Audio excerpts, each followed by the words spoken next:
How Marc Guehi is really feeling about his next move as Real Madrid start to worry Liverpool. Marc Guehi's failed Liverpool transfer could end up coming back to haunt the Anfield outfit. The Englishman was long linked with a move to Merseyside during the summer transfer window, with Arne Slot and Richard Hughes's £35 million offer only getting accepted on deadline day. And, even though the centre-back underwent his medical and even had a farewell video recorded by Crystal Palace, the transfer fell through in the dying embers. So, now that Guehi isn't a Liverpool player, it means that, when January comes around, clubs from other leagues, such as Real Madrid, can make a move for the centre-back with a pre-contract offer. This is far from ideal for Slot and his men, with Guehi's thoughts on the situation now being revealed. Marc Guehi is excited about what's going to come next for him in his career. At the moment, it feels dead certain that Guehi will be exiting Selhurst Park for free at the end of the 2025-26 campaign. Of course, there is the off chance that Liverpool will try and sign him in the January transfer window due to the injury sustained by Giovanni Leone.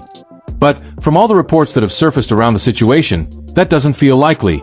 This means that, when summer comes around again, it won't only be Liverpool vying for his transfer, which is why the 24-year-old is excited about what's going to come next. That is, according to Dean Jones, who shared an insight into the current situation around Guehi. We are hearing seriously, for the first time, that Real Madrid have an interest in Guehi's situation, and that will set more alarm bells ringing at Liverpool, he said to Team Talk. They always knew that missing out on him in the summer would lead to complications down the line. But I think it might actually become even more difficult than expected. Guehi is open to anything and everything for next summer, and Liverpool's bid to sign him last summer no longer counts for much. He will seek to push himself to the highest level he can, as long as he feels it genuinely suits him and that he can be successful. From a career standpoint, this is a huge moment for Guehi, and it will also prove to be financially lucrative. I don't know that Guehi is right at the top of their list, but he absolutely fits the model they are now making a huge part of each recruitment phase, so he is in there with the likes of Upamecano and Konate. The fact that he is a free agent at the end of the season is significant, and I would expect there are advances in January for clubs to set up a pre-agreement. Guehi won't rush into anything, but this is an exciting situation for him. Liverpool need to figure out which centre-back they're going to sign as soon as possible. One thing that has been made abundantly clear this season is that Liverpool will need a new centre-back at some point soon. At the moment, the Anfield outfit only have 3 centre-backs at their disposal. This means that even if just one of the remaining 3 gets injured, Liverpool will find themselves in a rather terrible situation. And, with the form that Ibrahima Konate has been in this season, it feels like a new challenger for his place in Slot starting 11 could be exactly what he needs to get him back to his best. With all of this in mind and the fact that Virgil van Dijk's contract is also set to expire at the end of next season, it feels more crucial than ever for Liverpool to figure out which centre-back they want the most. Whether that be Guehi, Dayot Upamecano, or even Gleisen Bremer, a decision needs to be made. Liverpool about to discover Federico Chiesa truth as Arne Slot told to drop underwhelming star. Federico Chiesa has made a big impact at times for Liverpool this season, but the Italian's long-term future under Arne Slot is still relatively unclear right now. Liverpool and Italy winger Federico Chiesa. Liverpool needed Federico Chiesa to come off the bench and score a well-taken goal against Bournemouth on the opening day of the season. But since then he's only managed one start, in the League Cup against Southampton however. After scoring against Crystal Palace, a late equalizer that was then outdone by Edin Kedia, Chiesa then missed the Champions League defeat in Galatasaray through a minor knock. He didn't make it off the bench against Chelsea. Though he has either scored or assisted every 39 minutes or so this season, it has been an up-and-down campaign. Chiesa is happier than last season and is playing a bigger role, but his long-term future and true role under Arne Slot are yet to become clear. Based on the games I've watched and not the online discourse of Liverpool fans, I would like to see Chiesa given a chance on the left side, Danny Murphy said this week. I actually agree with Liverpool supporters online in that sense. Whenever he's come on, he's looked like a goal threat and full of confidence. I think he's stuck with Cody Gakpo because of his performances last season and he knows that he can rely on Gakpo without the ball. But I think Gakpo has been underwhelming. Chiesa's problem, though, has never been that he lacks quality. The Italian was once one of the leading wide forwards in world soccer, but there is a reason that Liverpool was able to snap him up for just $13 million. £10 million. Federico Chiesa has been left out of the latest Italy squad. There is also a reason that most assumed, a year on from signing from Juventus in that cut-price move, that he would be heading back to Italy. There was interest from Serie A, but he ended up staying. Chiesa hasn't been given that chance yet, and I'd be amazed if he isn't in the coming weeks. Murphy, speaking to Ace Odds, added, "The levels he's shown in his all-round game, from the goals to the physicality and determination, are something he deserves recognition for." But while there might be some truth in that, could anyone predict with confidence that Chiesa will make 5 starts in all competitions between now and Christmas? Though his season to date has been a big upgrade on 2024-25, it has still been stop-start, in part due to fitness. If ever there was a time for Chiesa to nail down something closer to a regular starting spot in the Liverpool team, though, it would be now. The games are coming thick and fast, and he is doing well when offered the chance. Gakpo, among others, is yet to hit form in the Liverpool attack this season, even if he scored last time out against Chelsea, and so the argument for Chiesa has never been stronger. Even now, though, it doesn't feel likely that he will start against Manchester United when the Premier League resumes. You couldn't guarantee that he will even come off the bench. For all that there has been promise from the 27-year-old in the last few weeks, and several big moments, the full extent of his role is still yet to become clear. As Liverpool heads into a crucial period, though, a fuller picture should begin to emerge. France 3-0 Azerbaijan. Mbappe injured after extending scoring streak to 10 games. Kylian Mbappe maintained his scoring streak but then limped off injured to provide France with a major concern, as they beat Azerbaijan. Kylian Mbappe extended his scoring streak for club and country to 10 games with a sensational solo effort as France beat Azerbaijan 3-0 in World Cup qualifying. But Les Bleus captain then limped off late on with an ankle injury.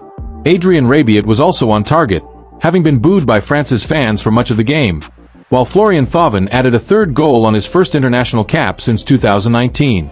Mbappe should have scored after 17 seconds but fired over the crossbar after taking advantage of some loose play from Azerbaijan, and France were frustrated for 47 minutes. Saruddin Mohamed Ali beat away an effort from Malo Gusto after a clever backheel from Mbappe, but just when it looked as though Azerbaijan would reach halftime level, the Real Madrid star struck in the second minute of stoppage time. Having received possession around 35 yards out, Mbappe skipped past the challenges of Abdullah Zabilayev, Emin Mammadov and Elvin Badalov before the ball was flicked back into his path by Hugo Ekitike, allowing him to slot into the bottom right corner. Ekitike struck the post from a tight angle 4 minutes into the second half, but France doubled their lead in the 69th minute as Rabiot headed Mbappe's left-wing delivery home. Didier Deschamps handed Crystal Palace's Jean-Philippe Mateta his France debut from the bench, but he was forced into another change in the 83rd minute as Mbappe walked off gingerly after seeing his ankle trapped in a challenge involving Zabilayev. Mbappe's replacement Thauvin did at least provide the concerned home fans with another moment to celebrate 70 seconds after coming on as he hooked into the far corner. And France will now visit Iceland on Monday with 9 points on the board in Group D. Data debrief. Mbappe's record run continues, but injury mars win. Mbappe has scored in each of his last 10 matches for Madrid and France, a run that started when he netted against Ukraine and Iceland in September. Between his last outing for France and Friday's match, he scored in 7 straight games for Madrid, netting 11 times in total, 6 in La Liga, 5 in the Champions League. Mbappe was already on the best scoring streak of his career, having bettered the 8-match runs he enjoyed from November 2019 to January 2020 and April to June 2025. The 26-year-old has also netted in 5 consecutive games for France, equaling his best-ever run, after also scoring in 5 in a row between October 2021 and March 2022. However, he may have to wait to make it 6 following his late withdrawal, which will be a major worry after he also limped out of Real Madrid's win over Villarreal last week. Paul Pogba's return delayed again? French midfielder hit with another injury blow as long wait for Monaco debut continues. Paul Pogba's long-awaited return to football has hit another snag after the midfielder suffered a minor thigh strain in training. Having not played an official game since 2023 due to a doping ban, the plan for the 32-year-old to make his Monaco debut this month is now in serious doubt, adding to his frustrating comeback trail as he targets a return to the national team ahead of the World Cup. Thigh strain threatens to rule out planned return. Pogba's highly anticipated debut for Monaco may be put on hold after the midfielder suffered a fresh injury in training, according to Nice Matin. The France international was expected to make his return to competitive action against Angers on October 18th, but a minor muscle strain in his right thigh has now compromised his involvement. The club has confirmed the setback but specified that the issue is not related to the knee problems that have plagued him in the past. Frustration grows after 2 years out. This latest blow is another frustrating chapter in Pogba's long road back to professional football. The World Cup winner has not played a competitive match since September 2023, having served an 18-month doping suspension before signing for the League One club at the end of June 2025. His return was initially penciled in for last week's derby against Nice before being pushed back to the Angers fixture to allow for more recovery time, a precaution that has been justified by this new muscular problem. Debut to come under new management. Adding another layer of complexity to his comeback, Pogba will not play under the manager who brought him to the club. Adi Hutter, who signed the Frenchman, was sacked by Monaco earlier this week. This means that whenever Pogba is finally fit to make his debut, it will be under a new head coach, who is yet to be appointed. What next for Pogba and Monaco? With the planned return against Angers now in serious doubt, there is no new timeline for Pogba's debut. The club's medical staff are monitoring the thigh strain closely, and a decision on his availability will be made in due course. For now, the former Manchester United star's long wait for a return to the pitch continues, with both player and club hoping this is only a minor delay on his path to redemption. Man Utd's Kobbie Mainoo transfer stance to be tested as Napoli update emerges.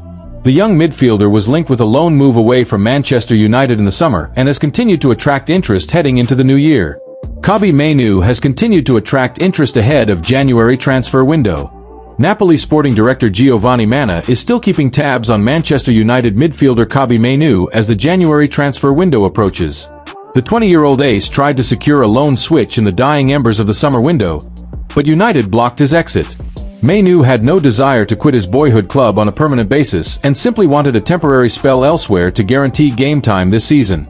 Italian giants Napoli showed interest, but it's understood the youngster has been grafting away at Carrington to win over United boss Ruben Amorim, who has thrown down the gauntlet for him to up his standards.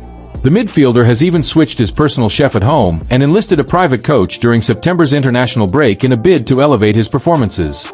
He needs to fight for his place, Amorim warned previously. We need Kobbie. I understand that the players who aren't playing in this moment are disappointed.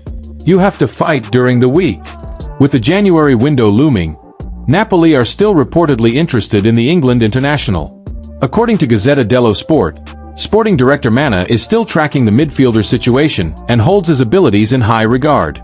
Despite failing to sign him last summer, Napoli reportedly see themselves as the perfect platform for Mainoo to flaunt his skills ahead of the World Cup next year. However, it's reported that any potential January deal would not include a buy option. Kobbie Mainoo during Man United's 2-1 win over Chelsea.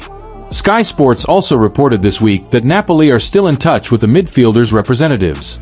Should Mainoo make the move to the Serie A club, he'd be joining ex-Reds teammate Scott McTominay in Naples, where McTominay has rapidly become a crowd favorite. Liverpool, Bayern Munich set demand to sanction transfer for priority Mo Salah replacement. Bayern winger Michael Ollis could be Liverpool's Mo Salah replacement. According to reports, Bayern Munich have set a demand for Liverpool target Michael Ollis, who could replace Mohamed Salah at Anfield. In this summer's transfer window, Liverpool were comfortably the biggest spenders in Europe as they invested around £400 million to secure their top targets. The Reds broke the British record transfer twice to sign Florian Wirtz and Alexander Isak, with the latter player joining the club from Newcastle United for around £125 million. Liverpool also landed Hugo Ekitike, Jeremy Frimpong, Milos Kerkez and Giovanni Leone, but they were poor before the international break as they lost 3 consecutive away games. Arne Slot's side will eventually click as they have loads of quality at their disposal, but they could also be active in next year's transfer windows. Liverpool are likely to prioritize a new centre-back and a centre midfielder in the coming months, though they could also sign a winger to be Salah's long-term replacement. Earlier this year, Salah penned a new 2-year deal to commit his future to Liverpool until 2027, but he has made a slow start to this campaign. Ollis currently appears to be their preferred target to replace Salah, as the former Crystal Palace star has been a revelation at Bayern Munich. The 23-year-old has 5 goals and 6 assists in his 10 appearances for Bayern Munich in all competitions this season, though his future is in doubt as Bayern Munich have indicated that they are keen to tie him to a new contract and ward off interest from elsewhere. The Daily Mail's Lewis Steele has confirmed that Ollis to Liverpool in 2026 is one to watch. Yes, there is a chance. Confidential has reported before how Ollis, the Bayern Munich forward, is certainly one to watch for next summer. Albeit it is nothing more than that at this stage, Steele said. He added, Ollis could definitely be an option in the summer. Watch this space. Spanish outlet Fichajes, meanwhile, are reporting that Bayern Munich have set the demand of a record €150 million, £130 million, fee for Ollis, which is above the price paid by Liverpool to sign Isak.